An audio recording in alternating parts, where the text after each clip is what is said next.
Bonjour à tous, j'espère que vous allez tous très bien. J'espère aussi que vous êtes contents qu'enfin le printemps arrive et que les beaux jours arrivent. En tout cas ici il y a beaucoup de vent mais ça fait un peu plaisir d'avoir un petit peu de soleil et j'avoue avoir hâte vraiment de pouvoir sortir en t-shirt. Donc je me suis dit pourquoi pas leur présenter un fond de teint assez léger, assez frais. Pour en profiter un petit peu des beaux jours, etc. Je vais vous présenter aujourd'hui le fond de teint March Perfection de Rimmel. Donc peut-être que vous le connaissez déjà, c'est fort possible. Ça fait à peu près depuis 2 semaines que je l'utilise et j'en suis ravie. Tout simplement parce que justement il apporte cette dimension de fraîcheur. Et j'avais un souci avec mon premier fond de teint, c'est que j'arrivais jamais à trouver ma couleur de peau parce qu'en fait regardez, j'ai des petites rougeurs ici, des petites imperfections là et j'ai les joues assez roses de manière naturelle et ce qui fait que j'avais toujours une démarcation entre mon visage et mon cou et ça me... même avec un fond de teint du coup ça se voyait parce que j'essayais vraiment de le couvrir et j'avais essayé un fond de teint de chez Yves Rocher qui était très bien, c'était le Pure Light et j'ai essayé du coup ce fond de teint-ci qui a le même système justement. Donc il a 30 ml de fond de teint, c'est la teinte 010 Light Porcelaine. Alors pourquoi j'ai choisi cette teinte? J'ai pris simplement une teinte en dessous de mon teint habituel pour pas justement avoir cette démarcation. C'est légèrement trop clair pour moi, mais justement c'est ce que je cherche et finalement ça me permet de mieux faire mon contouring à la fin et d'avoir vraiment ces effets d'ombre que je n'avais pas puisque j'avais un fond de teint un petit peu trop foncé et ce qui fait qu'on ne voyait pas les détails en fait de mon visage. Donc celle-ci c'est vraiment la teinte numéro 1 parce qu'on peut voir que c'est vraiment clair et que c'est vraiment plus clair que ma carnation. Ça se voit clairement. Mais c'est tellement léger comme matière que ça se fond vraiment à ma peau. Le packaging, il est en verre. Donc le packaging en verre c'est un petit peu moyen mais disons que bon j'ai pas cassé celui d'Yves Rocher que j'avais avant en verre donc bon ça devrait le faire mais c'est vrai que ça pèse un petit peu et c'est bon pour transporter c'est pas top donc bon vraiment je pense que c'est mieux de le garder chez soi. Ensuite ça fonctionne avec un système de pompe comme ceci. Et donc ce système de pompe, je l'avais aussi retrouvé chez Yves Rocher. Et c'est vrai que ça avait fui un petit peu dans ma trousse à ce niveau-là. C'est pour ça que je vous dis que soit vous le vissez bien, vous mettez du scotch pour... parce que franchement ça m'est arrivé une fois et c'est horrible à nettoyer. Tous vos produits sont sales, votre trousse est sale et ne revient jamais vraiment totalement à sa couleur initiale. Donc du coup... côté packaging, bon il est bien, il est pratique, j'aime bien ce système de pompe, mais faites attention que ça fuit pas par là. Le prix 11,73 € à Monoprix. Donc pour un fond de teint de 30 ml, je trouve que c'est raisonnable et vraiment très raisonnable. Je dirais que c'est le prix que je mets à peu près dans mes fonds de teint.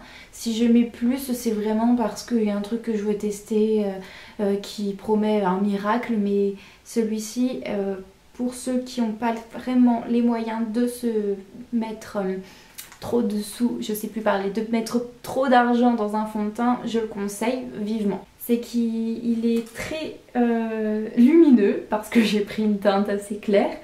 Il n'est pas du tout étouffant, il est très agréable à porter, on ne le sent pas du tout sur la peau et ça c'est génial vraiment parce qu'il suffit que vous mettez un petit peu de poudre après par dessus, ça fait tout de suite vraiment quelque chose de tassé sur votre peau et ça c'est vraiment léger et il laisse un petit peu transparaître les défauts. Là vous voyez j'ai une cicatrice ici que ce fond de teint a du mal à faire disparaître, du coup je mets un petit peu de correcteur et de poudre mais justement ça apporte cette dimension naturelle que j'aime bien, que je cherche et qui fait pas vraiment peau à fond de teint carrément plaqué sur votre visage. Je vais le retester pour vous pour que vous puissiez voir un petit peu qu'est-ce qui donne sur ma peau Et peut-être ça vous donnera envie de le tester. Parce que franchement pour 11 € on perd pas trop de choses. J'en mets, vous voyez regardez, on le voit vraiment très bien, il est très clair hein, par rapport à ma peau. Mais ils se font vraiment particulièrement bien. Et il paraît limite blanc à la caméra, c'est fou. Mais j'aime bien ce côté un petit peu porcelaine, blanc etc. Donc c'est sûr que c'est un fond de teint que je ne mettrai pas l'été quand j'aurai bronzé hein. Mais je vais pour l'hiver. Et voilà, en fait ça va vraiment, je vais pas trop en mettre non plus, j'ai l'air d'un clown. Ça apporte vraiment une dimension lisse, nette, que j'aime vraiment. Lisse mais à la fois sans laisser... sans étouffer la peau. Voilà, c'est ça que je voulais dire. Donc ouais, je suis vraiment rouge, mais en fait c'est vraiment ma peau qui est comme ça. Et je sais pas si vous arrivez à voir, mais j'ai des petites rougeurs ici et on voit mes pores dépasser. Donc on va le faire fondre. En général, je mets 2 couches quand même. Mais là, vous voyez déjà, je suis un peu blanche. Mais après, avec le contouring, ça rend quelque chose de sublime et vraiment, ça unifie bien.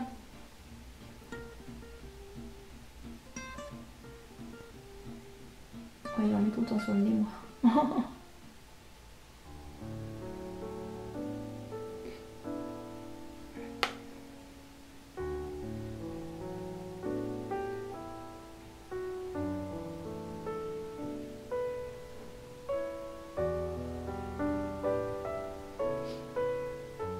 Je l'applique au pinceau parce que je trouve que ce genre de fond de teint qui sont assez légers, ils paraissent vraiment beaucoup plus nets et beaucoup mieux répartis sur la peau. Donc là, vous voyez déjà, j'ai mes rougeurs, elles ont disparu. Si je me rapproche de la caméra, c'est moins rouge ici.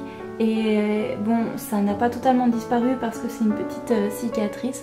Là, j'ai la peau légèrement plus rosée. Mais je trouve que mon teint, il est unifié. Alors après, c'est un fond de teint, je vais en remettre un petit peu, qui ne va pas vous couvrir vos grosses imperfections. C'est-à-dire, si vraiment vous avez des grosses imperfections, vaut mieux utiliser soit un autre fond de teint, soit l'accompagner d'une poudre, ce qui est plutôt pas mal, et de correcteur. En tout cas, moi je vais finir après mon teint pour que vous puissiez voir un petit peu qu'est-ce que ça donne une fois que je suis maquillée et que ça donne quand même un rendu assez fort. Mais c'est vraiment pour que vous puissiez obtenir un effet naturel et fin. Et en plus, il a une très bonne odeur, contrairement à celui d'Yves où j'ai dû m'adapter à cette odeur et que j'ai découvert qu'il était génial, mais l'odeur au début vraiment me repoussait quoi, et j'avais vraiment pas envie de le finir ce fond de teint.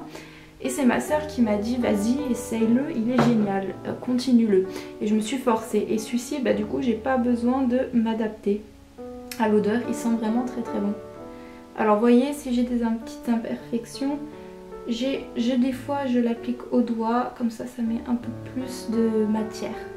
Et je tamponne. Voilà.